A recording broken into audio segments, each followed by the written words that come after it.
안녕하세요, 원쌤입니다. 운동생리학 바로 들어가도록 할게요. 첫 번째, 보기에서 설명하는 운동훈련의 원리는 운동훈련에 의한 효과는 운동량이 일상생활 수준보다 높을 때 일어난다. 운동량은 운동의 빈도, 강도 또는 지속시간을 증가시킴으로써 늘릴 수 있다. 이게 뭐죠? 내가 평소보다 더 많이 해야 되고 더 많은 부하를 줘야지고 그거에 대한 과부하를 줘야지만 운동이 효과가 일어난다 라는 거죠. 정답 3번이네요. 2번, 근섬유의 형태에 따른 특성으로 적절하지 않은 것은? 첫 번째, 지근은 속근에 비해 묘쇄혈관의 밀도가 높다. 맞아요. 자, 지근이 겉에 있는 거라고 그냥 쉽게 생각을 하시고요. 속근이 안에 있는 거라고 생각을 하세요. 안에 있는 거죠.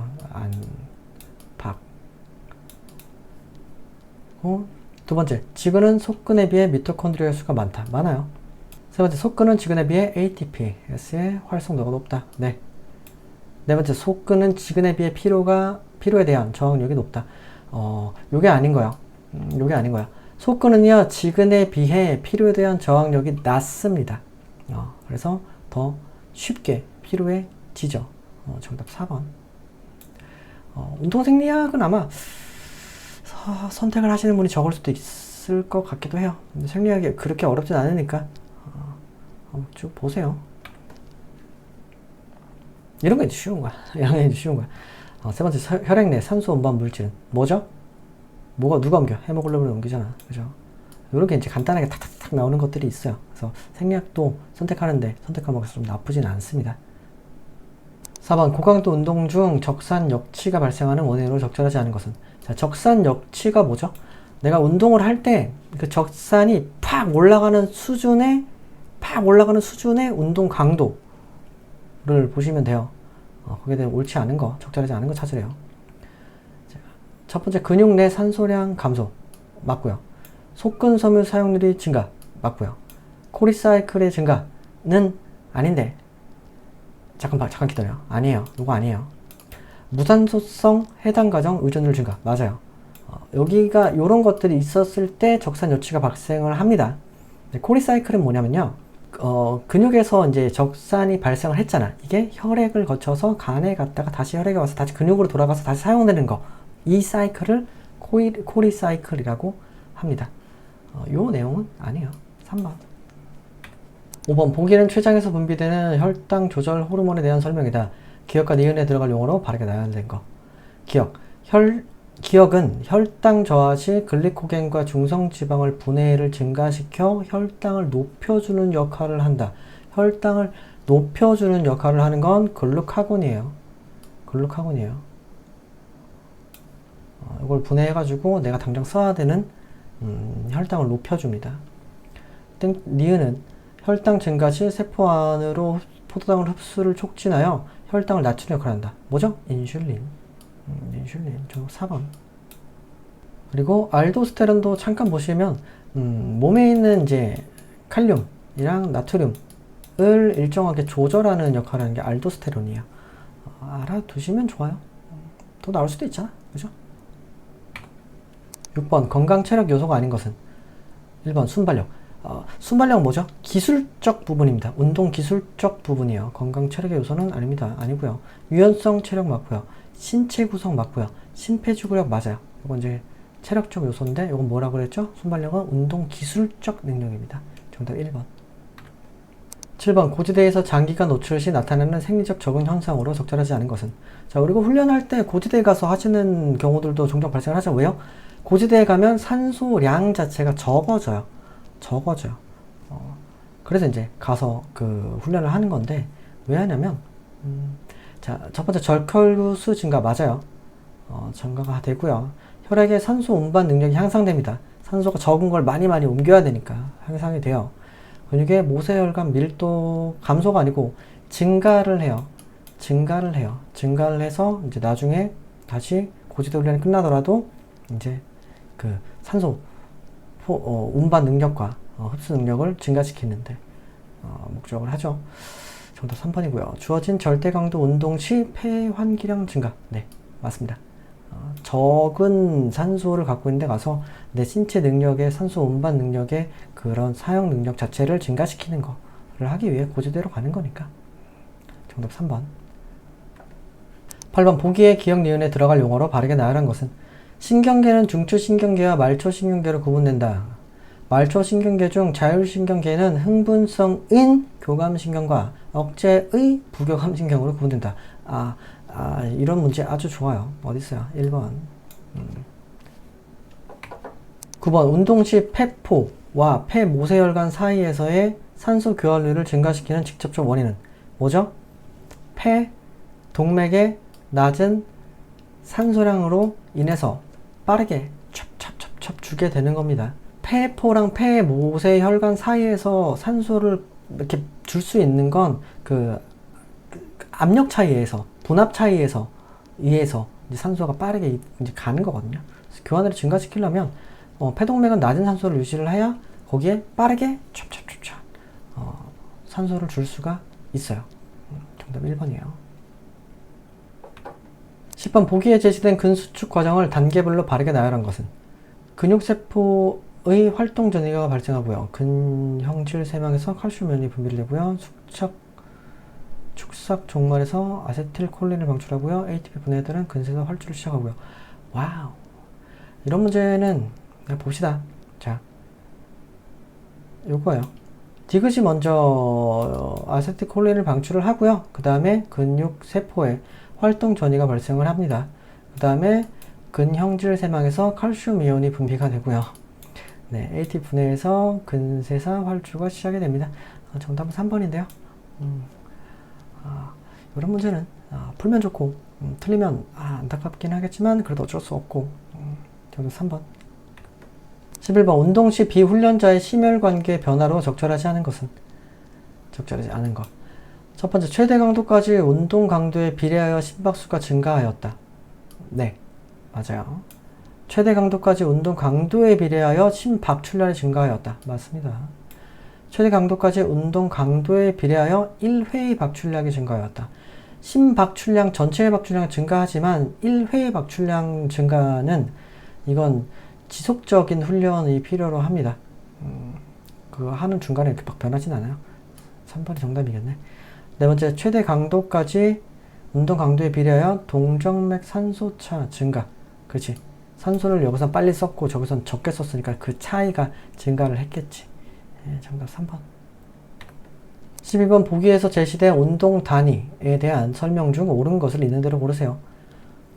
기억, 하나의 운동 신경과 그 신경에 지배되는 근육 섬유들로 정의된다. 네.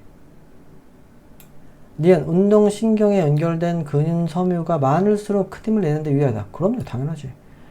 자극 비율이 낮은 근육은 정교한 움직임에 적합하다. 맞아요. 다야? 다네요. 4번.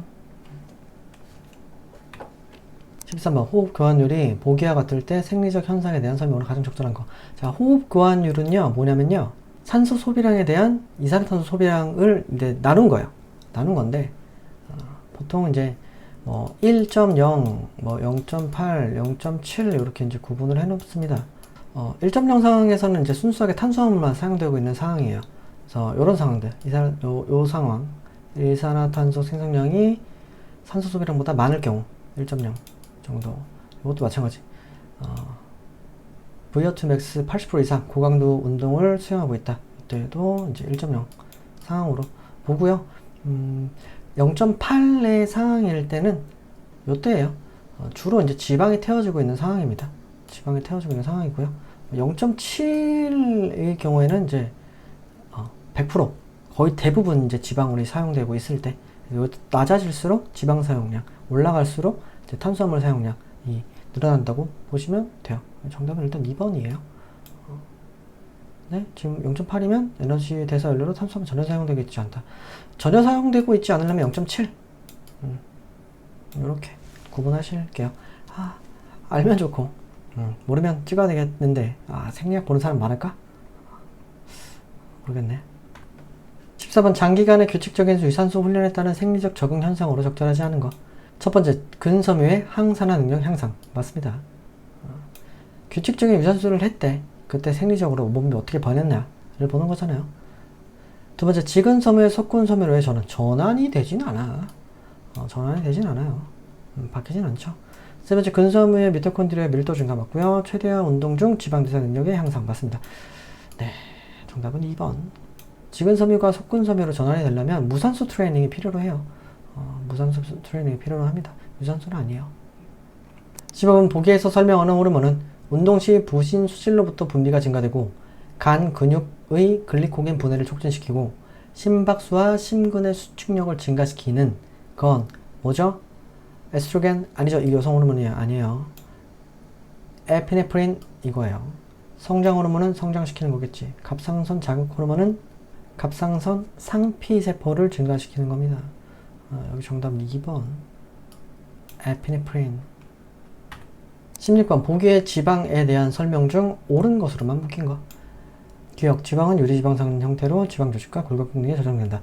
지방은 중성지방이랑 지단백으로 이제 나뉘는데, 중성지방 같은 경우에는 90%가 이제 지방에, 지질에, 이제 지방에 들어가고요. 10% 정도는 이제 혈액이나 근육에 속해 있긴 합니다. 근데 이건 이제 틀린 내용이에요. 일단 틀린 내용이고요. 근데 중성지방은 탄수화물이 고갈되더라도 에너지원으로 사용되지 않는다. 탄수화물이 고갈되면 에너지원으로 사용을 합니다. 디귿 중성지방은 라파제에 의한 지방산과 글리세롤로 분해된다. 네, 이건 맞는 내용. 리얼 운동 강도가 증가함에 따라 에너지 생산을 위한 주 연료는 지방에서 탄수화물로 전환된다. 운동 강도가 증가함에 따라서 에너지를 생산하는 주 연료는 지방에서 탄수화물로 전환된다. 네, 맞는 내용. 정답은 4번. 17번, 보기에서 설명하는 근육기관은 골격근에서 발견되고요. 근육의 길이를 감지를 하고요. 근육의 급격한 신전 시 반사적 근육 활동을 촉발시키는 건 금방추예요. 금방추입니다. 금방추인데 밑에 것도 알아두셔야 돼요. 그 동반결절은 뭐냐면요. 그 심장이 자율적으로 탁탁탁 뛰잖아요. 거기 이제 심방결절 안에 있는 그 동반결절이라고 있는데 얘 때문에 이제 심장이 탁탁탁 하고 뛰는 거예요. 모세혈관은 우리 이제 손끝 발끝에 가는 이런 이제 끝에 있는 작은 혈관들을 뜻하는 거고, 근형질 세망은 뭐죠? 우리가 영양분을 이제 이동을 할 때 세포 안에 있는 그렇게 있는 망이에요. 영양분이 갈 수 있는 망을 근형질 세망이라고 합니다. 정답 1번. 18번, 운동 후 초과 산소 섭취량이 발생하는 원인으로 적절하지 않은 거. 산소를 초과한 상황에 이 원인이 아닌 거. 자, 운동 중 증가한 혈압 감소. 그러면 이제 초과 산소가 될 수 있겠지. 운동 중 증가한 젖산 제거 하면 초과 산소가 될 수 있겠지. 운동 중 증가한 체온이 저하. 그러면 그럴 수 있겠지. 운동 중 증가한 산소가 제거. 산소가 제거됐는데 산소 섭취량이 초과된 건 아니잖아. 산소가 제거됐으면 초과 산소 섭취량이 아니죠. 내려가는 거잖아, 다시. 정답 4번. 19번, 보기에서 설명하는 용어는 심실이 수축할 때 배출되는 혈액량. 한 번에? 아니면 여러 번에? 확장기 말 혈액량과 수축기 말 혈액량의 차이. 이건 한 번이네. 박출량이죠. 박출량인데 한 번 박출량, 1회 박출량입니다. 이건 1회 박출량에 대한 내용. 정답 2번. 20번, 보기에서 설명하는 에너지 시스템은 순간적인 고강도 운동을 위한 주요 에너지 시스템. 운동 시작 시기에 가장 빠르게 에너지를 생산하는 방법. 역도 높이뛰기 20m 달리기. 짧네요. 팍 쓰는 거. 사용되는 주요 에너지 시스템. 이게 뭐죠? ATP PC 시스템입니다. ATP PC 시스템은 몸에서 2초에서 8초 정도 사이에 다 써요.